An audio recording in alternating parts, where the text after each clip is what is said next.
또 안 받네. 진짜 너무하네. 이렇게까지 피할 일이야? 좋아. 이번엔 문자로 해보자. 얘야, 왜 전화 안 받니? 무슨 일 있는 건 아니지? 답장 좀 줘. 도대체 뭐가 문제야? 내 연락을 왜 이렇게 피하는 거야? 진짜 얘기를 좀 해야겠다. 여보세요? 얘야, 도대체 왜 내 전화를 안 받니? 이렇게까지 나를 무시하는 이유가 뭐야? 아, 죄송해요. 바빠서 그랬어요. 어머니, 정말 죄송한데요. 제발 너무 자주 전화 좀 하지 말아주세요. 저도 애 보느라 정신 없어요. 뭐? 내가 너한테 전화하는 게 그렇게 불편한 거였니? 네, 솔직히 조금 그래요. 제가 필요하면 먼저 연락드릴 테니까 어머니가 이렇게 전화하시면 저도 스트레스 받아요. 이 상황은 마치 딸과 어머니 같은데요. 하지만 이렇게 짜증내는 사람은 딸이 아니라 며느리인데요. 딸이라도 이해되지 않는 상황인데 며느리가 어머니한테 전화 많이 한다고 짜증내는 건 더 이해가 되지 않네요. 어머니가 얼마나 전화하길래 이러는 걸까요? 안녕하세요. 경기도에 사는 65세 김영자입니다. 젊었을 때는 작은 옷가게를 운영하며 성실히 살아왔고 두 아이를 키우며 많은 행복과 보람을 느꼈습니다. 지금은 자식들과의 여러 문제로 몸과 마음이 힘든 상황입니다. 오늘 제 이야기를 들어주시고 따뜻한 댓글과 격려 부탁드립니다. 구독과 좋아요는 저에게 큰 힘이 됩니다. 오늘은 제가 겪은 가족 간의 갈등과 그로 인한 상처, 그리고 이후의 변화에 대해 이야기하려 합니다. 처음에는 작은 오해로 시작되었지만 시간이 지날수록 감정이 격해지고 상황이 복잡해졌습니다. 결국 모두가 힘든 결정을 내려야 했던 순간까지 이야기를 들려드리겠습니다. 다양한 감정이 얽힌 이야기를 함께 들어주시고 끝까지 시청해 주시면 감사하겠습니다. 이야기는 제 아들과 며느리 그리고 손주들과 얽힌 일들입니다. 한때는 서로를 진심으로 아끼고 돕는 관계였지만 지금은 마음이 멀어진 것 같아 안타까움을 느낍니다. 저와 비슷한 경험이 있는 분들이 계시다면 함께 공감하고 위로를 나눌 수 있으면 좋겠습니다. 이번 이야기를 통해 가족 간의 소통과 배려의 중요성을 다시 한번 깨닫게 되었습니다. 앞으로 펼쳐질 이야기에서 제가 어떤 갈등을 겪었고 어떻게 이겨내려 했는지 말씀드리겠습니다. 여러분, 끝까지 지켜봐 주세요. 혹시 비슷한 경험이 있으셨던 분들은 댓글로 의견과 조언을 나눠주시면 감사하겠습니다. 이야기를 시작하겠습니다. 그날은 평소처럼 새벽 시장에서 반찬거리를 사러 가던 중이었습니다. 40년 넘게 다니던 익숙한 길이었지만 전날 내린 비로 인해 길이 미끄러웠고 순간적으로 발목에 접질리면서 넘어졌습니다. 날카로운 통증과 함께 일어설 수조차 없었습니다. 다행히 매일 아침 인사를 나누던 생선가게 주인과 채소 할머니께서 급히 달려와 도와주셨고 119급대를 불러 병원으로 이송되었습니다. 종합병원 응급실에서 검사를 받은 결과는 심각했습니다. 발목 골절로 인해 당장 수술이 필요한 상황이었고 의사는 수술 후 최소 6주 이상의 입원 치료가 필요하다고 했습니다. 수술 동의서를 작성하기 전 며느리에게 연락을 했습니다. 아들이 해외에 있는 동안 의지가 되어줄 사람은 며느리뿐이었기 때문입니다. 하지만 전화는 받지 않았고 문자도 확인하지 않은 채였습니다. 간호사의 도움으로 수술 동의서를 작성하고 수술을 받았습니다. 마취에서 깨어난 후에도 며느리에게 여러 차례 연락을 시도했지만 여전히 묵묵부답이었습니다. 결국 해외에 있는 아들에게 연락할 수밖에 없었습니다. 엄마, 무슨 일이세요? 별일 아니야. 그저 발목을 좀 다쳐서 수술 받았다고 알리려고. 옆 병실에서는 환자 가족들이 찾아와 간식도 챙겨주고 이야기꽃을 피웠습니다. 하지만 저는 혼자서 간단한 식사를 해결해야 했고 화장실을 가는 것조차 간호사의 도움을 받아야 했습니다. 퇴근 시간이 되자 딸이 회사 업무를 마치자마자 병원으로 달려왔습니다. 유치원 교사인 딸은 아이들을 가르치느라 바쁜 와중에도 매일 병문안을 왔습니다. 엄마, 많이 아프셨죠? 제가 일찍 오지 못해서 죄송해요. 바쁜데 이렇게 와주니 얼마나 고마운지 몰라? 딸은 퇴근 후 병원에 들러 발 마사지도 해주고 씻는 것도 도와주었습니다. 항상 웃는 얼굴로 보살펴주는 딸 덕분에 병실은 점점 따뜻해졌습니다. 아들의 연락을 받고서야 마지못해 병원을 찾아온 며느리는 병실 앞 복도에서 30분이 넘도록 전화 통화만 하다가 돌아갔습니다. 수술한 시어머니에게 문병 인사 한마디 건네지 않은 채 말입니다. 매일 아침 병실 창가에서 면회객들이 오가는 모습을 바라보았습니다. 그동안 정이 들었던 시장 상인들이 문병을 와주었지만 정작 가족인 며느리는 찾아오지 않았습니다.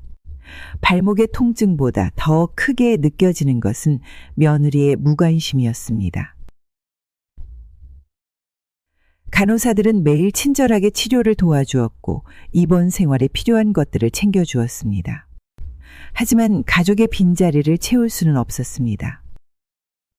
입원한 지 일주일이 지난 어느 날 병실 문이 열리더니 며느리가 들어왔습니다. 며느리의 얼굴에는 웃음이 가득했고 병문안 선물로 과일 바구니를 들고 있었습니다.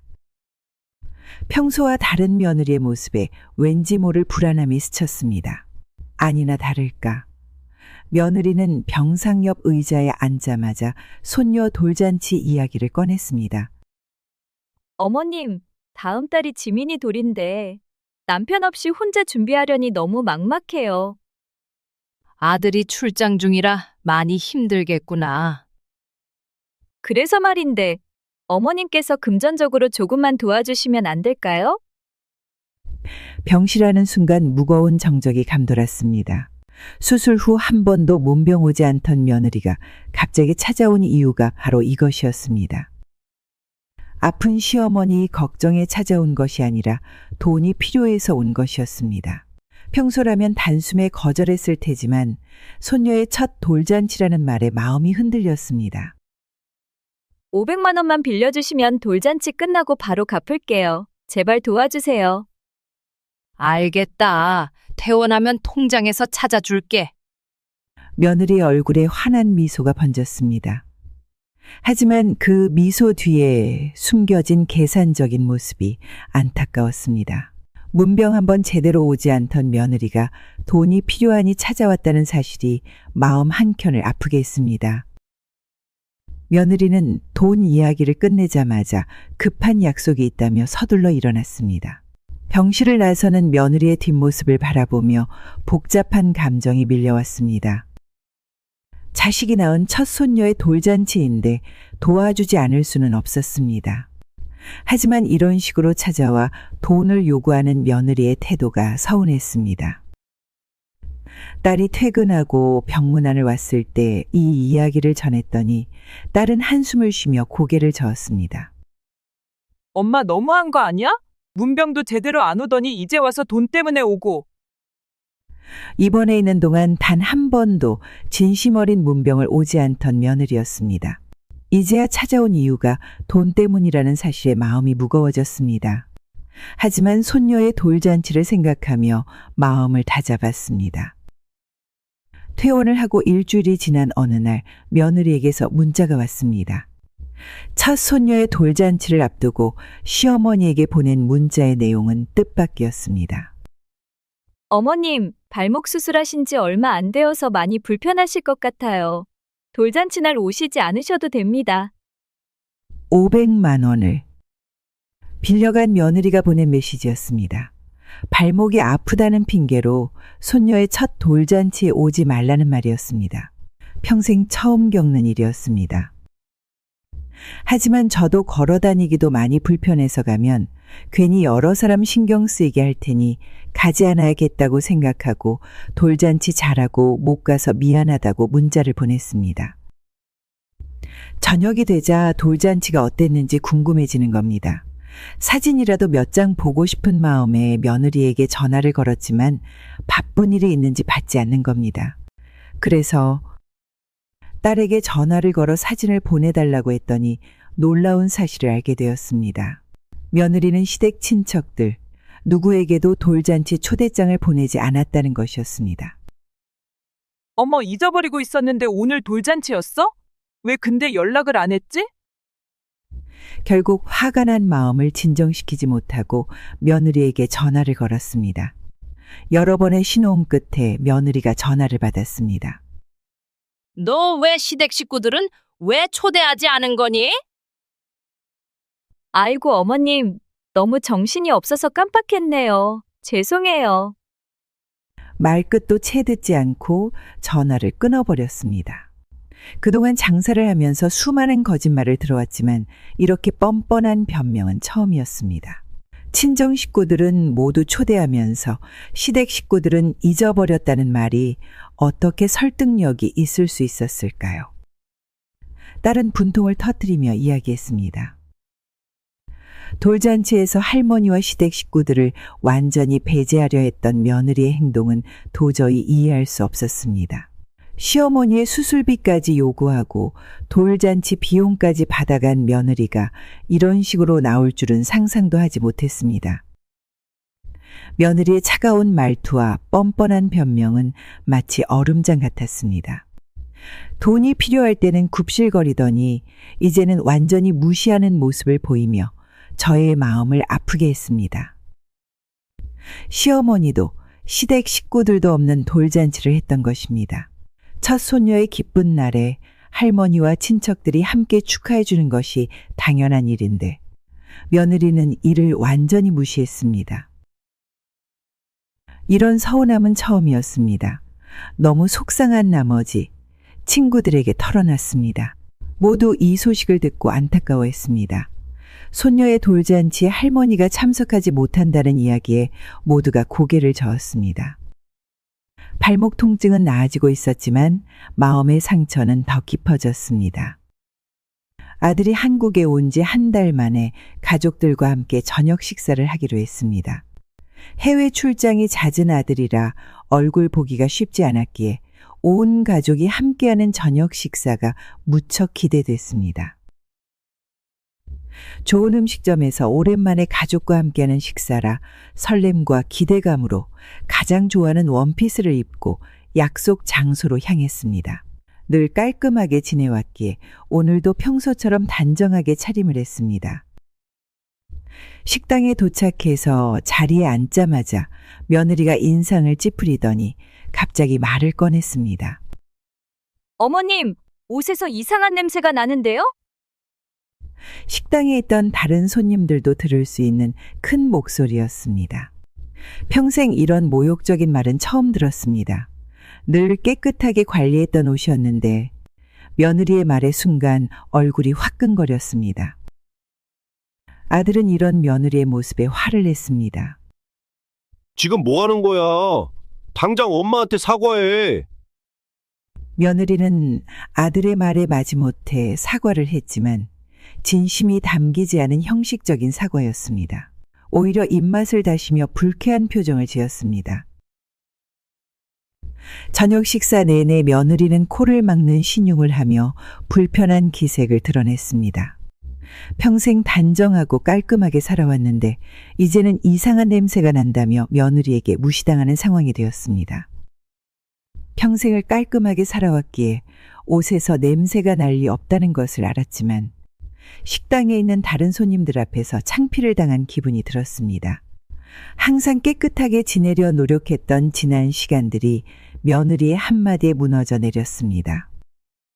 딸도 옆에서 참다 못해 화를 냈지만 며느리는 아랑곳하지 않았습니다. 오랜만에 모인 가족 식사 자리는 며느리의 모욕적인 발언으로 인해 싸늘하게 식어버렸습니다.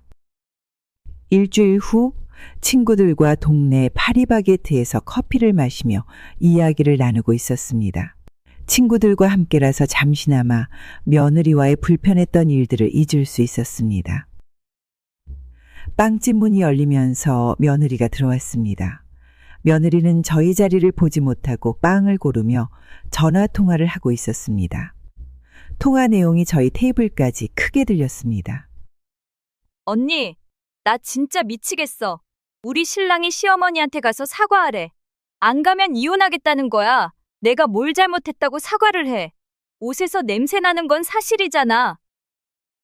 옆에 앉아있던 친구들은 놀란 표정으로 저를 바라보았습니다. 한 친구가 일어나 며느리에게 따지려 했지만 저는 조용히 말렸습니다. 아들이 며느리에게 사과를 요구했다는 사실에 마음이 아팠지만 이런 자리에서 소란을 피우고 싶지 않았기 때문입니다. 어휴, 진짜 짜증나. 시어머니 편들더니 이제는 이혼까지 하자고 협박하고 내가 이러려고 결혼했나 몰라. 빵을 고르면서도 계속 불평불만을 늘어놓는 며느리의 모습을 보며 친구들의 얼굴이 점점 굳어갔습니다. 평생을 깔끔하게 살아온 제가 냄새 난다는 이유로 모욕을 당했는데 오히려 피해자인 양 험담을 하는 며느리의 태도가 너무나 실망스러웠습니다. 저런 며느리는 처음 봤네. 어떻게 시어머니를 저렇게 무시할 수가 있어? 내가 가서 한마디 해줄까? 며느리는 계속해서 통화를 이어가며 시어머니 험담을 멈추지 않았습니다. 아들과의 이혼까지 거론하며 격앙된 목소리로 이야기하는 모습에 친구들은 더욱 분노했습니다. 하지만 저는 친구들을 진정시켰습니다. 이런 상황에서 감정적으로 대응하면 오히려 아들의 입장만 더 어려워질 것 같았기 때문입니다. 조용히 지켜보면서 며느리의 진짜 마음을 알 수 있는 기회라고 생각했습니다. 빵을 고르던 며느리는 여전히 저희를 발견하지 못한 채 카운터로 향했습니다. 계산을 하면서도 전화로 시어머니 험담을 멈추지 않았습니다. 빵집 직원들마저 불편한 표정을 지었습니다. 친구들은 며느리의 태도에 더욱 분개했지만 저는 차분하게 상황을 지켜보자고 말렸습니다. 이런 며느리의 본 모습을 알게 된 것이 오히려 다행이라는 생각이 들었기 때문입니다. 며느리가 빵집을 나가자마자 핸드폰이 울렸습니다. 화면에는 며느리의 이름이 떠 있었습니다. 방금 전까지 시어머니 험담을 하던 며느리가 갑자기 전화를 걸어온 것입니다. 어머님, 집에 계신가요? 어머님 좋아하시는 빵 사왔는데 안 계시네요.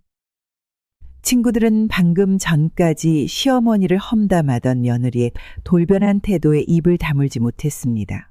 빵집에서 욕을 하다가 이제는 마치 효부인 척 연기하는 며느리의 이중적인 모습에 친구들의 얼굴이 불그락불그락 했습니다. 어머나, 저런 사람이 다 있어요? 방금 전까지 시어머님 욕하더니.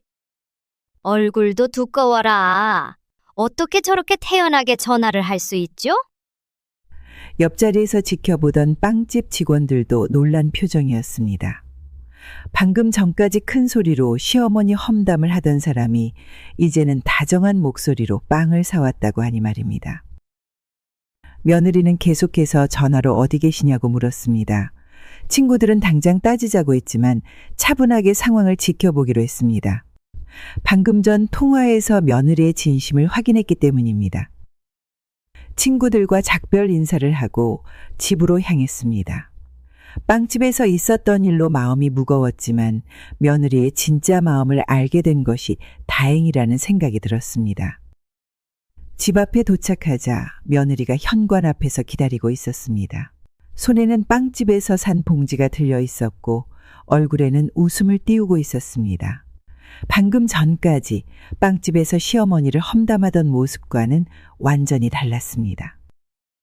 어머님, 제가 며칠 전에 식당에서 너무 예의 없이 굴었네요. 생각이 짧았어요. 죄송합니다. 마치 리허설을 한 것처럼 준비된 사과였습니다. 빵집에서 들었던 통화 내용이 아직도 귓가에 생생한데 이렇게 금세 태도를 바꾸는 며느리의 모습이 안타까웠습니다. 이 빵도 어머님 좋아하시는 거 일부러 사왔어요. 용서해 주세요. 사과하는 며느리의 목소리는 달콤했지만 방금 전 빵집에서 들은 험담이 자꾸 떠올랐습니다. 아들의 이혼 협박에 어쩔 수 없이 하는 형식적인 사과라는 것을 알면서도 가족의 평화를 위해 받아들이기로 했습니다. 알겠다. 앞으로는 이런 일이 없었으면 좋겠구나. 며느리의 표정이 환하게 밝아졌습니다. 아들에게 사과했다는 증거를 만들었다는 듯한 미소였습니다. 빵봉지를 건네받으며 며느리의 얼굴에 스치는 안도감이 보였습니다. 빵집에서 친구들과 목격했던 며느리의 진짜 마음을 알기에 이 사과가 진심이 아니라는 것을 잘 알고 있었습니다. 하지만 가족의 평화를 위해, 아들의 마음을 위해 일단은 받아들이기로 했습니다. 살아오면서 이렇게 이중적인 사람은 처음이었습니다. 등 뒤에서는 시어머니를 험담하고 앞에서는 달콤한 말로 사과하는 며느리의 모습에 마음 한구석이 쓰라렸습니다. 하지만 한편으로 이중적이라도 내 자식한테만 잘한다면 내가 너 왜 이중적이냐라고 따질 수 없기에 묻기로 하고 잊어버리려고 노력했습니다. 며칠이 지난 오후, 아들에게서 갑자기 전화가 걸려왔습니다. 아들은 평소와 다름없이 다정한 목소리로 안부를 물었습니다. 엄마, 오늘 지민이 어린이집 재롱잔치 잘 보셨어요? 순간 머리가 하얘졌습니다. 손녀의 유치원 재롱잔치가 있었다는 말은 단 한 번도 들은 적이 없었기 때문입니다. 며느리는 이런 중요한 행사도 알리지 않은 채 마치 제가 참석한 것처럼 아들에게 거짓말을 한 것이었습니다. 아, 그래. 잘 봤어. 떨리는 목소리를 억누르며 대충 얼버무렸습니다. 손녀가 무대에 서서 어떤 공연을 했는지, 어떤 옷을 입고 있었는지 전혀 알 수 없었습니다. 아들에게 진실을 말하고 싶었지만 또다시 부부 사이에 갈등이 생길까 염려되어 거짓말을 할 수밖에 없었습니다. 지민이가 무대에서 율동할 때 정말 예뻤죠? 가슴이 찢어질 듯 아팠습니다. 평생 단 한 번도 거짓말을 해본 적 없었는데 이제는 손녀의 재롱잔치도 보지 못한 채 본척해야 하는 상황이 되어버렸습니다. 손녀의 첫 무대를 보지 못했다는 사실에 눈물이 났지만 전화기 앞에서 억지로 웃음을 지어야 했습니다. 며느리는 중요한 행사도 알리지 않고 오히려 시어머니가 참석한 것처럼 거짓말을 했다는 사실이 너무나 충격적이었습니다. 손녀의 재롱잔치는 할머니로서 꼭 보고 싶었던 소중한 순간이었습니다. 하지만 며느리의 거짓말로 인해 이 특별한 순간을 영원히 놓치고 말았습니다. 무대 위에서 율동하는 손녀의 모습을 상상하며 마음속으로 미안함과 서러움이 차올랐습니다. 전화를 끊고 난 후 이제는 며느리를 어떻게 대해야 할지 막막해졌습니다. 손녀의 중요한 행사조차 숨기고 거짓말까지 하는 며느리의 행동이 이해되지 않았습니다. 하지만 가족의 평화를 위해 이 사실을 아들에게 말할 수도 없는 상황이 되어버렸습니다. 아들과의 통화가 끝난 후 바로 며느리에게 전화를 걸었습니다. 손녀의 재롱잔치에 대해 왜 알리지 않았는지 물어보고 싶었습니다. 하지만 전화는 계속 신호음만 울릴 뿐 받지 않았습니다. 다시 한번 또 한 번 전화를 걸어보았지만 여전히 응답이 없었습니다. 부재중 전화가 여러 통 쌓였을 텐데도 며느리는 전화를 걸어올 생각을 하지 않았습니다. 평소 같았으면 부재중 전화를 보고 금방 연락이 왔을 텐데 이상하게도 아무런 연락이 없었습니다. 마지막 시도로 문자 메시지를 보냈습니다. 지민이 재롱잔치는 왜 알려주지 않았니? 라는 짧은 메시지였습니다. 하지만 이 메시지 역시 1이라는 숫자만 떠 있을 뿐 답장은 오지 않았습니다. 시간이 흐를수록 마음이 초조해졌습니다. 손녀의 특별한 날을 볼 수 없었다는 서운함도 컸지만 이렇게 연락을 피하는 며느리의 태도가 더욱 실망스러웠습니다. 아들에게는 시어머니가 재롱잔치에 다녀갔다고 거짓말을 하고 정작 본인은 연락조차 받지 않은 모습이 이해되지 않았습니다. 핸드폰 화면만 수십 번을 들여다보았습니다. 혹시나 하는 마음에 카카오톡도 확인해보고 문자 메시지함도 다시 열어보았지만 여전히 답장은 없었습니다. 문자도 답장이 없고 전화도 받지 않자 걱정이 되기 시작했습니다. 요즘 뉴스에서 각종 사고 소식을 자주 접하다 보니 혹시나 하는 마음에 택시를 타고 아들 집으로 향했습니다. 아파트 현관에 도착하자 웃음소리가 새어나왔습니다. 초인종을 누르기 전 문틈 사이로 맛있는 냄새와 함께 시끌벅적한 이야기 소리가 들렸습니다. 걱정했던 마음과 달리 집안에서는 즐거운 식사 자리가 한창이었습니다.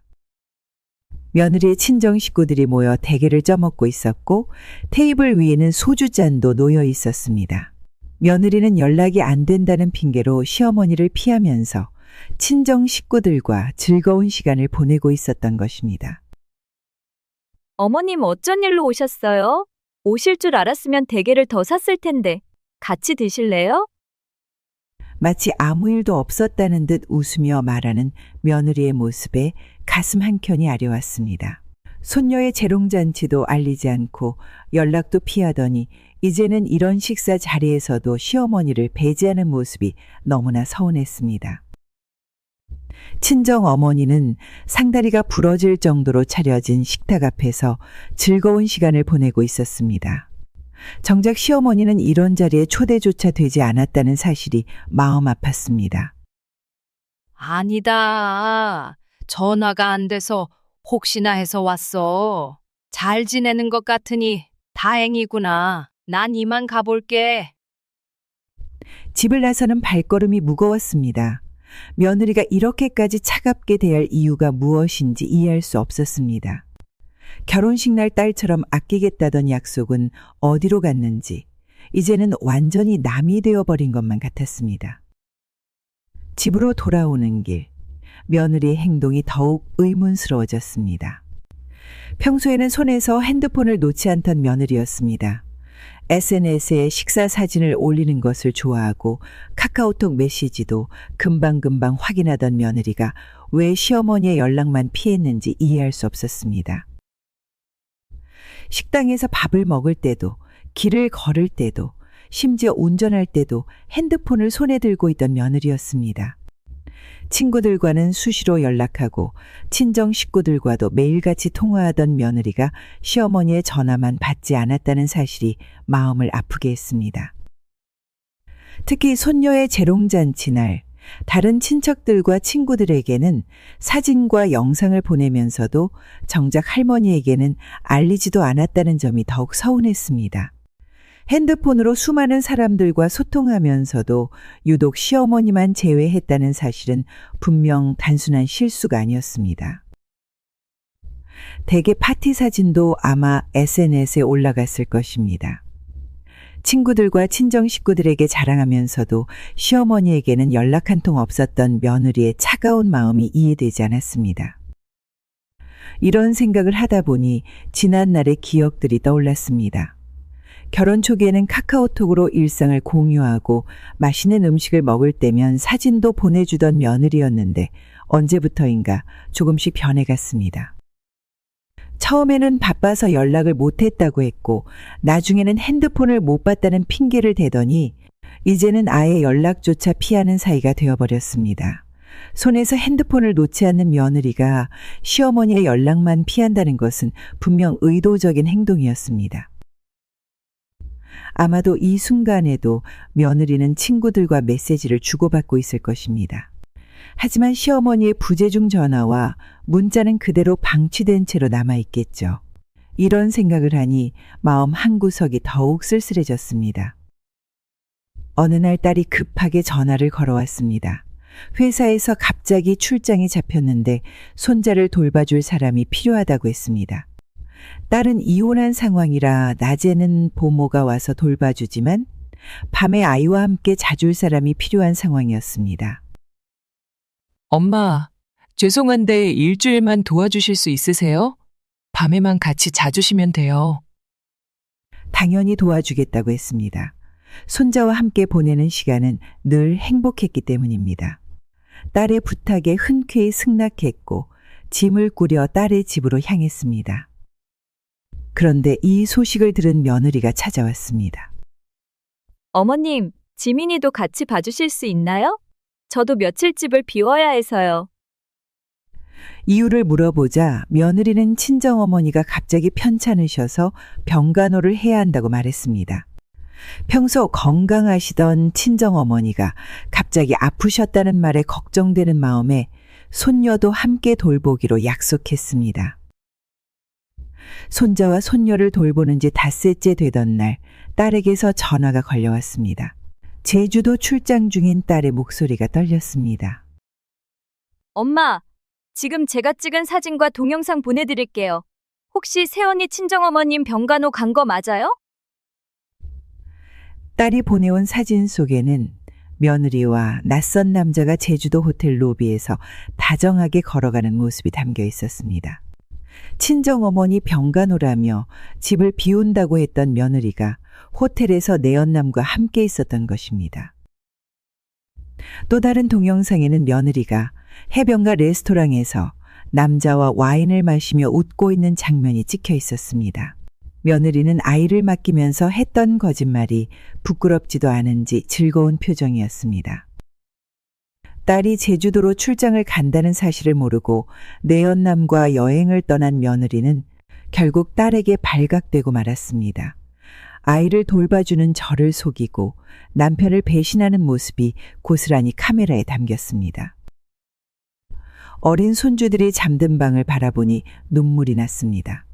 엄마가 친할머니에게 거짓말을 하고 다른 남자와 여행을 떠났다는 사실을 아이들은 언제까 알게 될지도 모른다는 생각에 가슴이 찢어질 듯 아팠습니다.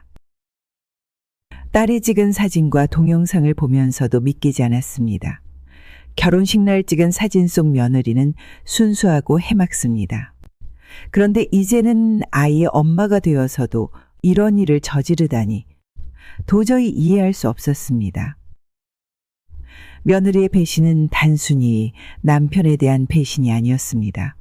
거짓말로 시어머니를 속이고 어린 자녀들까지 등진 이중적인 모습에 분노가 치밀었습니다. 하지만 잠든 손주들 때문에 소리내어 울 수도 없었습니다. 아들의 출장 일정이 아직 남았는지 확인하려고 전화를 걸었습니다. 전화기 너머로 들려오는 아들의 목소리는 어딘가 피곤해 보였습니다. 출장 일정이 끝나려면 15일 정도 더 있어야 한다는 말을 들었을 때 마음 한구석이 답답했습니다. 왜 이런 말을 내가 해야 하는지, 왜 이런 상황까지 오게 되었는지. 남겨진 시간 동안 내가 할 수 있는 최선이 무엇일까 고민하다가 사실을 확실히 해야겠다는 결심을 했습니다. 그래서 아들에게 출장에서 돌아오면 집으로 가지 말고 나를 보러 오라고 당부했습니다. 그날부터 15일 동안 저는 며느리의 잘못을 밝히기 위해 움직였습니다. 하지만 그 과정이 쉽지는 않았습니다. 혼자서 이런 일을 해야 한다는 것이 너무나도 서글펐습니다. 마음 한편에는 그래도 며느리가 단순히 오해를 받는 건 아닌지, 혹시 내가 잘못 알고 있는 건 아닌지 의문이 들기도 했습니다. 그러나 그럴 때마다 머릿속에는 손녀의 얼굴이 떠올랐습니다. 순수하고 해맑게 웃는 아이를 생각하면 이대로 넘어갈 수 없다는 생각이 들었습니다. 아무리 힘들어도 이 상황을 바로잡아야 한다는 책임감이 마음을 짓눌렀습니다. 증거를 모으기 위해 움직일 때마다 마음이 복잡했습니다. 제주도에서 며느리가 다른 남자와 함께 있는 사진과 영상을 확보했을 때 손이 떨려왔습니다. 이게 현실인지 믿을 수 없었습니다. 눈앞이 흐려지고 마음이 무거워져 아무것도 할 수 없는 상태로 한참을 앉아 있었습니다. 이것을 아들에게 어떻게 전해야 할지 고민하며 밤새도록 잠을 이루지 못했습니다. 멀리 출장 중인 아들이 받을 충격을 생각하면 가슴이 아팠습니다. 아들이 과연 이 상황을 받아들일 수 있을까 싶어서 걱정이 됐습니다. 증거를 정리하며 내가 어쩌다 이런 일을 하고 있는지 스스로에게 묻게 되었습니다. 결혼은 축복이라고 믿었던 지난 날이 떠올랐습니다. 아들과 며느리가 처음 결혼하겠다고 했을 때 얼마나 기뻐했는지 아직도 생생합니다. 그날의 웃음과 축복이 이토록 멀게 느껴질 줄은 상상도 못했습니다. 결혼 생활이란 단순히 두 사람만의 일이 아니며 주변 모든 가족이 함께 걸어가는 길이라는 것을 그때는 몰랐던 것 같습니다. 15일이라는 시간은 길고도 짧았습니다. 어떻게 이 이야기를 시작해야 할지 몰라서 아들이 돌아올 날이 다가올수록 긴장이 되었습니다. 증거를 손에 쥔 채로 아들이 올 날을 기다리며 마음속에는 두 가지 감정이 교차했습니다. 한쪽에서는 진실을 밝혀야 한다는 의무감이, 다른 한쪽에서는 이 이야기가 가져올 결과에 대한 두려움이 있었습니다. 출장을 마치고 아들이 집에 오기 전날 밤 저는 잠을 이루지 못했습니다. 아들이 출장에서 돌아오던 날 저는 아들을 집으로 불렀습니다. 집안은 조용했고 마음은 점점 더 무거워졌습니다. 증거를 담은 서류와 사진을 꺼내 식탁 위에 놓으면서 심장이 마구 뛰었습니다. 어떻게 이 말을 꺼낼지 고민하며 아들이 문을 열고 들어오는 소리를 듣는 순간 손이 떨렸습니다. 출장에서 고생 많았겠구나. 아들은 피곤한 얼굴로 고개를 끄덕이며 자리에 앉았습니다. 하지만 내가 준비한 서류를 보자마자 눈빛이 달라졌습니다. 저는 침착하게 입을 열었지만 목소리가 떨려 말을 이어가는 것이 쉽지 않았습니다. 내가 출장 중일 때 알게 된 게 있어서 내가 직접 확인해야 할 것 같아. 조심스럽게 사진 한 장을 아들 앞으로 밀었습니다. 사진을 본 아들은 처음에는 무슨 상황인지 이해하지 못한 듯 멍하니 바라보다가 점점 얼굴이 굳어갔습니다. 그 모습에 내 가슴은 찢어지는 듯 아팠습니다. 어떤 반응을 보일지 몰라 조마조마한 마음으로 아들을 지켜봤습니다. 아들은 손으로 사진을 몇 번이고 뒤적이며 확인했습니다. 마치 이 모든 것이 거짓말이기를 바라는 듯한 표정이었습니다.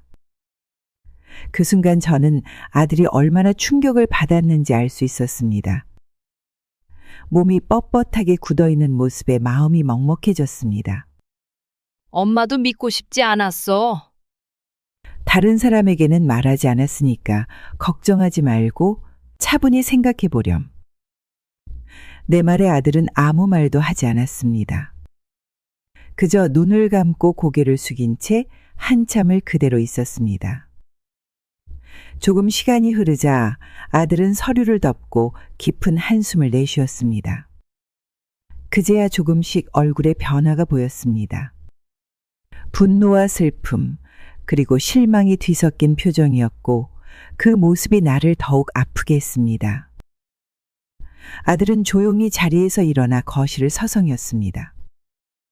무언가 말을 하려고 입을 떼었지만 말이 나오지 않는 듯 했습니다. 그 모습이 안쓰러워서 눈물이 났습니다.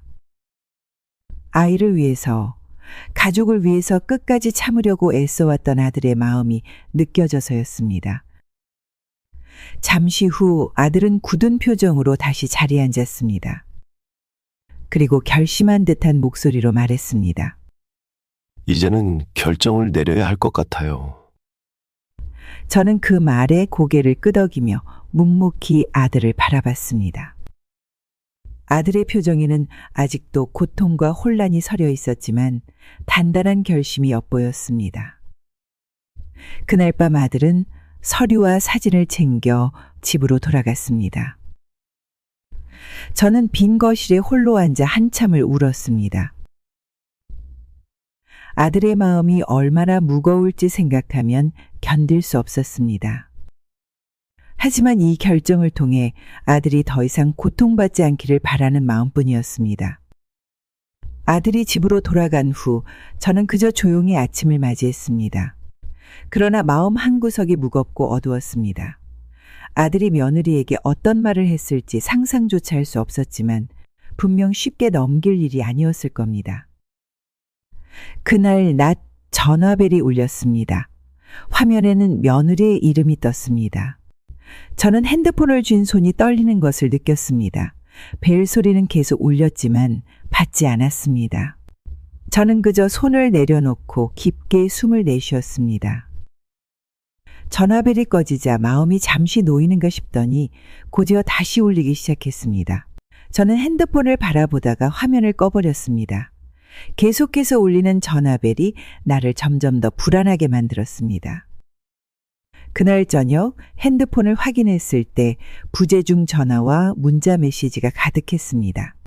메시지에는 사과와 부탁이 담겨 있었지만 차마 읽을 용기가 나지 않았습니다. 마음이 복잡했고 머릿속은 뒤죽박죽이었습니다. 핸드폰을 내려놓고 소파에 앉았습니다. 며느리가 왜 이렇게 연락을 하는지 충분히 짐작할 수 있었지만 그 사실을 마주하는 것이 두려웠습니다. 다음 날 아침 또다시 전화가 걸려왔습니다. 이번에도 받지 않았습니다. 그저 조용히 창밖을 바라보며 며느리가 더 이상 전화를 걸지 않기를 바랐습니다. 하지만 전화벨은 계속 울렸고 결국 핸드폰의 전원을 꺼버렸습니다. 그날 하루 종일 마음이 가라앉지 않았습니다. 부엌에서 식사를 준비하다가도 손이 멈췄고 손녀의 사진을 바라보며 한숨만 나왔습니다. 며느리가 어떤 말을 하고 싶었는지 알고 싶지 않은 건 아니었습니다. 그러나 이미 너무 많은 상처를 받은 나로서는 그 전화를 받는 것 자체가 큰 용기를 필요로 했습니다. 밤이 되자 결국 핸드폰을 다시 켰습니다. 며느리의 이름이 몇 번이고 저장된 부재중 전화 목록을 보며 한참을 망설였습니다. 그리고 메시지를 읽었습니다. 짧은 사과와 함께 한 번만 이야기를 들어달라는 내용이었습니다. 다시 핸드폰을 내려놓으면서 마음이 한층 더 무거워졌습니다. 며느리의 마음을 이해하지 못하는 것은 아니었지만 지금 이 순간에는 내 마음을 돌볼 여유조차 없었습니다. 그저 조용히 다음 날이 오기를 기다렸습니다. 아들과 며느리는 결국 이혼하기로 결정했습니다.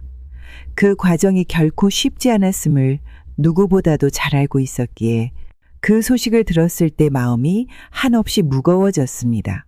한때는 사랑으로 가득했던 부부의 관계가 이렇게 끝난다는 사실이 슬펐고 손녀가 앞으로 감당해야 할 현실을 생각하면 가슴이 아팠습니다. 아들은 손녀의 양육권을 맡기로 했습니다. 손녀는 이제 저와 아들과 함께 살고 있습니다.